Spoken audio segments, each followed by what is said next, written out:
I'm not even sure how to start this without sounding like a complete mess, but here goes. I'm Kim. I'm 29 and I live in Washington State. I used to be the girl who swore she'd never settled down too soon, but then I met Austin at this local office job we both worked a few years ago. We were both in customer service dealing with angry clients every day, and somehow all that shared stress turned into this cute little friendship.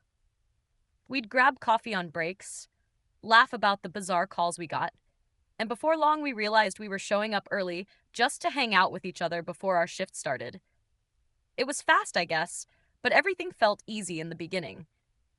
We talk about normal stuff like rent prices, how hard it was to save on our tiny paychecks, and even which cheap grocery stores had the best sales. When we started dating, my friends were surprised I'd fallen for someone so stable. Austin was all about budgets and future planning, while I'd usually just wing it somehow. That made me feel safe. I'm not saying I was a reckless spender, but yeah, I like treating myself to little things, and he never made me feel bad about it. At first, maybe he felt needed when I leaned on him for financial advice. We decided to move in together after only 6 months. Looking back, I'm sure people thought we were being impulsive, but I was so happy about having my own place with him that I didn't stop to worry. We picked a simple apartment in a decent part of town, nothing fancy. We put up some fairy lights in the living room, hung pictures of us from that first summer, and it all felt new and grown up. During that early time, we started saving for a house because Austin was big on building a future we could be proud of. I liked the idea of it too, even if I sometimes wanted to spend money on outings or trendy clothes. We found a rhythm though. He kept track of bills, I took care of laundry and groceries, and we'd go out once or twice a month. I posted tons of photos of us being couple goals, and I won't lie, I love the likes on social media. He never complained about me oversharing, which I took as a sign he was super chill, but now I see he just didn't like conflict. Before we knew it, we had enough for a down payment on a small house. Nothing big, just a two-bedroom with a tiny backyard. But I felt like I was living some dream I never thought I'd have. Right after we closed on the house, Austin proposed. There was no big fancy gesture, just him standing in our empty living room with a ring and a huge smile. I cried and said yes, of course. Our wedding was small, mostly close family and a few friends. We had it in the backyard of our new house, and even though it wasn't a five-star event, I loved it. I felt so proud that we were adulting doing the married thing, paying a mortgage, hosting barbecues with friends on weekends. It really seemed perfect, and I let myself believe it would stay that way. Sure, we had minor spats. He'd get frustrated if I bought too many clothes, and I'd roll my eyes when he lectured me about saving, but it didn't feel like a real problem back then. Over time, though, little tensions started popping up. Nothing major at first, just me feeling a bit bored sometimes, because Austin was well predictable. He liked routines, like making the same breakfast every morning or scheduling our grocery trips the same day each week. I know it's normal, but I missed a certain spark. See, I used to date this guy named Jackson who was pretty wild. He was emotionally intense, and okay, it was a messed up relationship.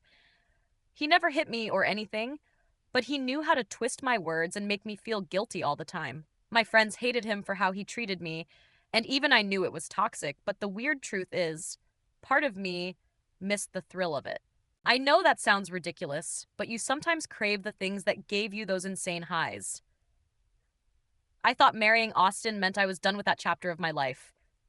Fast forward a year or so into the marriage, and we're both working higher positions at our office, making a bit more money, paying bills on time, and talking vaguely about having kids someday.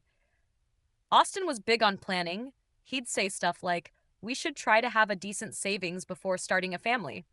I agreed, but I was also on social media a lot, seeing friends traveling or posting about fun nights out, and I'd feel like I was missing out. We'd argue over small things, me wanting a new phone when mine was fine, him suggesting we skip a night out so we could put more towards the mortgage. We never had huge blowouts, just little snippy fights that left this underlying tension. Our family started asking if everything was okay. I'd say we're fine, just busy. And that was mostly true, I guess. I just wanted more excitement. Then, out of nowhere, Jackson messaged me on Facebook. It was so random and casual. He said, "Hey, been a while. How are you?" My heart raced when I saw his name pop up. I told Austin about Jackson, about how controlling he was, how he'd play mind games. Austin always told me to block him and never talk to him again for my own good. But when I saw that message, I didn't immediately ignore it like I should have. I was curious and I felt a little rush. It was like some part of me was hungry for attention for something less routine. I replied, kept it short, but I replied.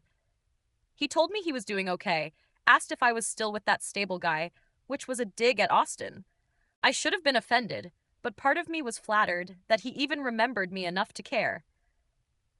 I didn't tell Austin about this. I delete notifications and close chats quickly. At first, it was just random small talk, but then Jackson started bringing up old memories. He'd say stuff like, "I remember how crazy we were," or "You used to be such a firecracker." I knew it was dumb, but I liked hearing that it made me feel alive compared to the steady, calm life with Austin.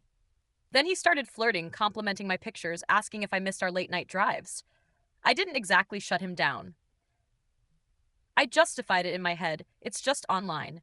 I'm not doing anything physical. What's the harm? Meanwhile, Austin would be in the living room thinking everything was normal, maybe watching TV or doing some online budgeting.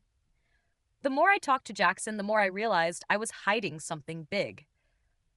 My best friend asked me once why I was always on my phone, and I claimed something like that, and I shrugged it off. I knew I was skating on thin ice, but I couldn't stop. Then came the moment everything blew up. One evening, Austin saw my phone light up with a text from Jackson that said, "I still want you." I was in the kitchen when it popped up, and Austin was standing right there. He looked at me with shock, then asked, "Who is this?" My stomach dropped. I panicked. I remember actually saying, "Oh, it's some random spam text," which sounded dumb the second it left my mouth. He asked to see my phone, but I clutched it. I tried to act outraged that he was prying, saying he had no right to grab my phone. He looked hurt, but also really angry, which was unusual for him. We argued, and I ended up crying, hoping that would end the discussion. I told him Jackson was just messing with me, that he was out of my life, that the text meant nothing. I was so defensive and I hated how I sounded, but I didn't know what else to do.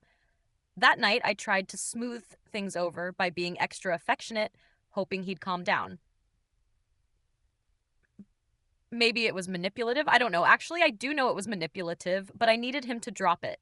He did drop it for the moment, but the next day he kept asking questions. "Have you been talking to him? Why would he say that?" I repeated my lies, saying it was just a freak message. I acted annoyed he was so suspicious, which made me feel like a horrible person, but I still did it. From that point on, our marriage felt like it was on some shaky ground.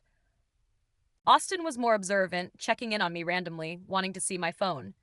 Sometimes I'd hide in the bathroom to text Jackson, telling him, "We got caught. You can't send me that kind of stuff." He'd laugh it off, telling me I was overreacting. Or he'd say, "Just admit you miss me." It was like I was under a spell. On one hand, I wanted to keep Austin from leaving me, and on the other, I craved the toxic energy Jackson provided. Then Jackson started hinting at meeting up in person, maybe getting coffee for old time's sake. I knew that was a bad idea, but I didn't say no right away. I'd sort of dance around the invitation, acting coy. Over the next few weeks, the tension at home kept rising. We'd argue over small triggers like me staying up too late on my phone, or him refusing to let me see the phone bill, which he was now double checking. I started feeling cornered, so I got more dramatic, throwing accusations at him about mistrust. I said, "You're controlling me. You're paranoid," even though I knew exactly why he was suspicious. He told me I'm not going to be with someone who disrespects me or herself by talking to that jerk again, which made me feel offended and weirdly protective of Jackson. That was twisted. I know. The worst part was that I remembered how Jackson used to mess with my head, making me feel small or unlovable, and yet I still couldn't just stop chatting with him. Austin started collecting proof. I didn't realize it at first, but he must have seen something on my phone, or maybe on our shared iPad. One night, he confronted me with screenshots of my chats with Jackson. He'd seen the flirting, the references to our old relationship. He even saw me telling Jackson that I felt bored in my marriage. That was brutal, seeing that spelled out right in front of me. But instead of apologizing, I got defensive again, claiming you went behind my back or I needed someone to talk to. I knew I was losing any moral ground, but I couldn't bring myself to admit fault. I was too stubborn to say I messed up. That was the turning point. Austin said he was done. He told me he couldn't stay married to someone who chose to involve an old abuser and lie about it. He said he tried so hard to be a good husband, but I made him feel like an idiot for trusting me. I still told him it wasn't that big a deal, that I never actually slept with Jackson or even met up with him. So why was he acting like it was the end of the world? But he'd already made up his mind. He said, "You betrayed me, and you betrayed yourself by going back to someone who hurt you." That line stuck with me, but I was too angry to acknowledge it. I remember packing a suitcase thinking he'll cool down and we'll talk. But when I left, he told me he was speaking to a lawyer. And I realized this was serious. For the first week or so, I was in denial. I stayed with a friend, telling her Austin was being dramatic. She tried to be supportive, but I could tell she thought I messed up. I told her he was controlling and wouldn't let me have male friends, which wasn't entirely true, but I needed someone on my side.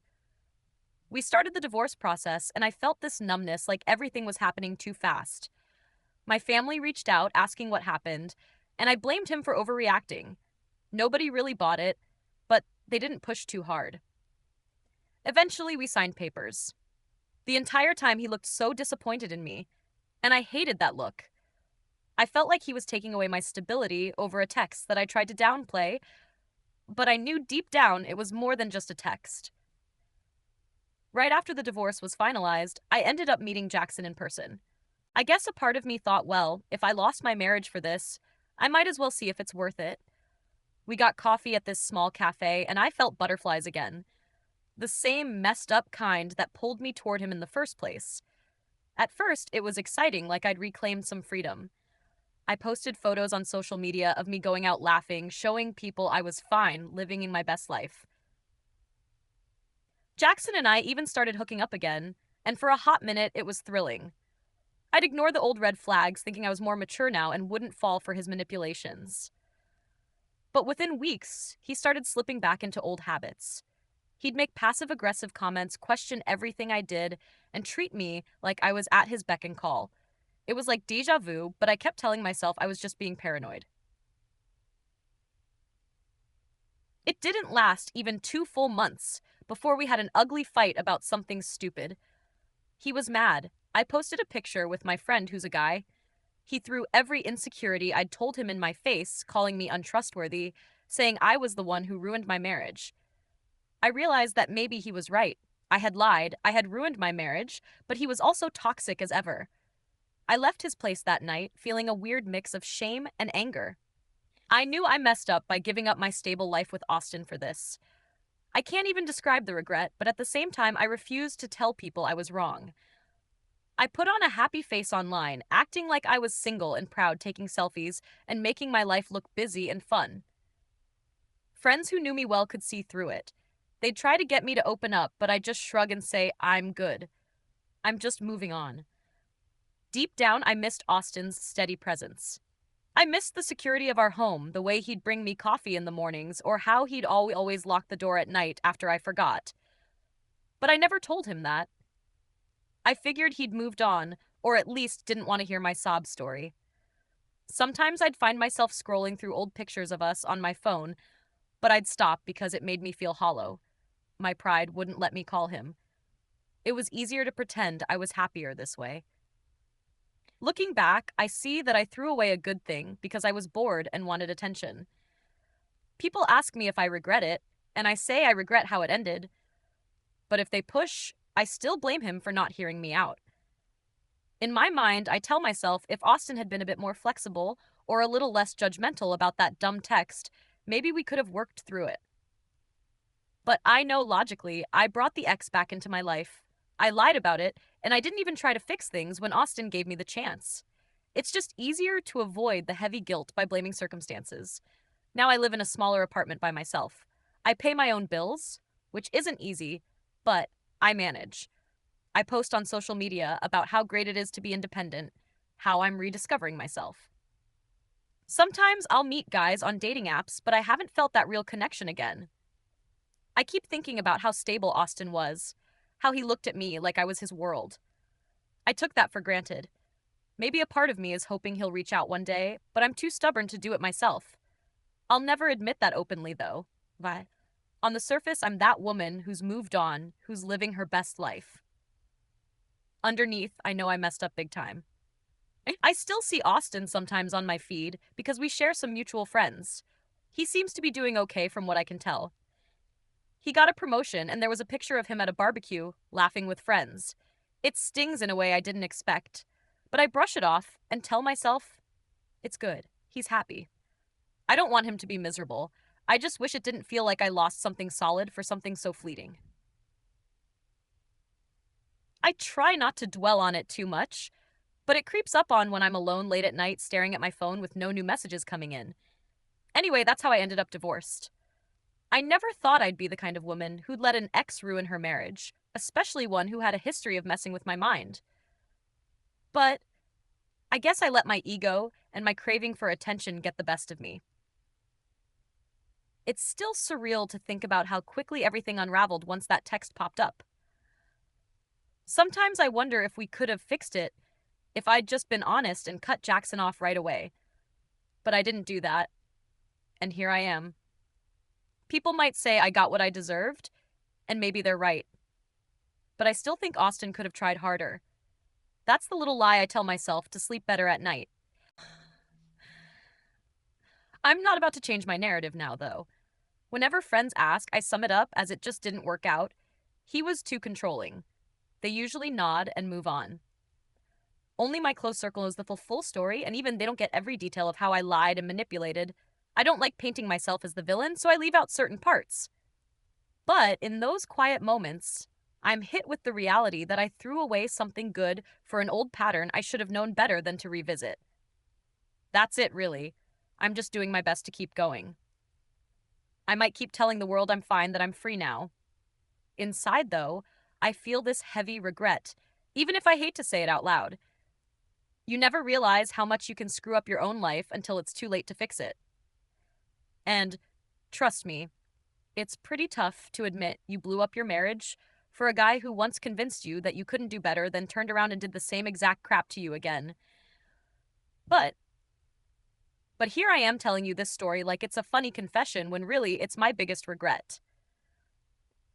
I'm still not saying it's all my fault, because I do think Austin gave up too soon, but I guess I can't blame him for not wanting to stick around and watch me lie. Maybe one day I'll really own up to everything, but for now I just keep pushing forward, hoping nobody asks too many questions about how it all went down. If this confession kept you hooked, make sure to subscribe, like, and share. We share powerful true stories every day that explore the complex realities of life.